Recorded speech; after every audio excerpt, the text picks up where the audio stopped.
एक बार क्या हुआ मित्रों, तो एक किसान ने एक महात्मा जी के आश्रम पर जाकर के पूछा कि महात्मा जी, आप कोई काम धंधा नहीं करते हैं तो आपका भोजन परवरिश कैसे चलता है महात्मा जी, थोड़ा राज बताइए। तो महात्मा जी ने बोला कि अजगर करे न चाकरी, पंछी करे न काम, 7 खंड 9 दीप जले, सबके दाता राम। एक किसान भाई, बच्चे समझ लो, इस संसार में जो जन्म लिया है उसका भोजन का भी व्यवस्था राम करते हैं, भगवान करते हैं। और मेरा भोजन कल कहाँ होगा, कैसे होगा, मैं सोचता नहीं हूँ, लेकिन भगवान भोजन भेज देते हैं। तो वह किसान ने पूछा कि महात्मा जी, एक बात सत्य सत्य बताइए कि आप भगवान को देखे हैं या देखते हैं या देखेंगे, सत्य सत्य बताइए। तो बोला क्या आपको भगवान देखना है? तो बोला हम तो महात्मा नहीं है, हम तो किसान है। तो बोला अरे भाई, गृहस्थ आश्रम जो होता है वह सबसे महान आश्रम होता है। गृहस्थ आश्रम में रह करके अपने परिवार का परवरिश कराते हुए जो शुद्ध आत्मा से भगवान को खोजते हैं तो उसे ज़रूर भगवान मिलते हैं। तो कहाँ मिलेंगे? तो महात्मा जी ने कहा कि एक किसान भाई, किसान जी सुनिए, आप नियमित किन्हीं के दरवाजे पर जाइए, एट ए टाइम जाइए, एक तो नियत समय पर जाइए, रोज जाइए और उन्हें ही भगवान मान लीजिए। एक न एक दिन आपको भगवान मिल जाएंगे। ऐसा ही करने लगा। उन्होंने सोचा कि मैं किसके दरवाजे पे रोज जाऊं, सारा लोग तो अपने काम में व्यस्त रहते हैं, हो सकता है किन्हीं को बुरा लगे, ऐसा हो सकता है। तो वह किसान भाई ने क्या किया, तो उनका परम प्रिय एक दोस्त था, वो सोचा कि दोस्त को तो बुरा लगे या भला लगे, दोस्त तो कुछ नहीं बोल सकता है।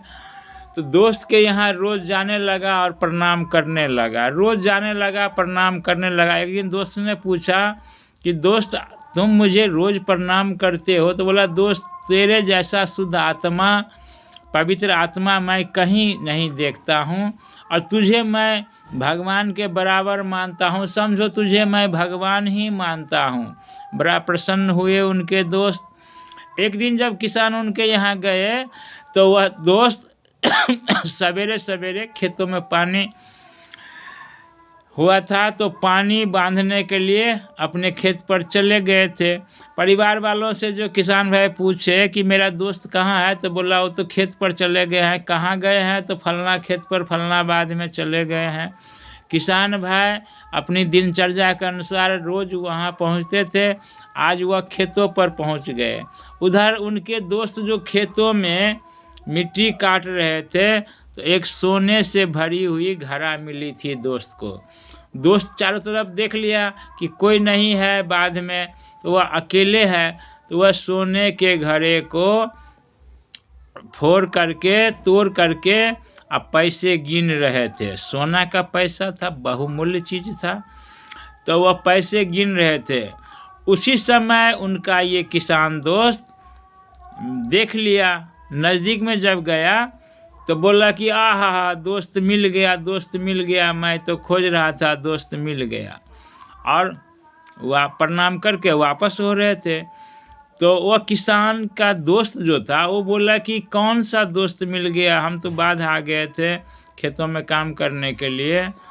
ठीक है, रुको रुको रुको रुको रुको। और उसे पूछा कि तुमने जो देख लिया ये बात कहीं बोलना नहीं। वह तो दोस्त को देख लिया था और तो कुछ देखा नहीं था कि उस खेत में क्या है नहीं है। तो बोला कि ये दोस्त, सोचो तुम्हें शपथ देता हूँ कहीं कुछ बोलना नहीं। उनको ऐसा भ्रम हुआ कि मेरा दोस्त मेरा सोने का घड़ा जो मिला है उसे देख लिया। बोला जो कुछ मुझे मिला है वह 50-50 बांट लो, आधी आधी बांट लो। तो बोला क्या मिला है? तो सोने का घड़ा ना है, तुम देख लिया। तो बोला जो इसको बांटना है तो चलिए, आधी आधी बांट लिए। वह आए तो उन्होंने सोचा कि यह भगवान का देन है, भगवान का सौभाग्य है जो मुझे सोने के घड़े वाले दोस्त दिए, और दोस्त इतना ईमानदार थे कि आधा आधा बांट दिए। उस सोने के रुपये से उन्होंने एक बहुत बड़ा विशाल मंदिर बनवाए, बाउंड्री दिए, एक धर्मशाला बनाए, कुआं खुदवाए और उसमें नियमित पूजा करने लगे। और वह दिमाग में यही बैठा लिए कि वह महात्मा ने कहा था, वह चीज़ आज प्रतीत हो गया, सत्य साबित हो गया, सत्यापित हो गया। संसार में भगवान है, किसी न किसी रूप में, न जाने किस रूप में प्रभु मिल जाएंगे। और उस दिन से भक्ति भाव में लग गए और उनको मोक्ष की प्राप्ति हुई। सभी सनातनी भाइयों को मेरा संध्याकालीन प्रणाम। जय श्री राम।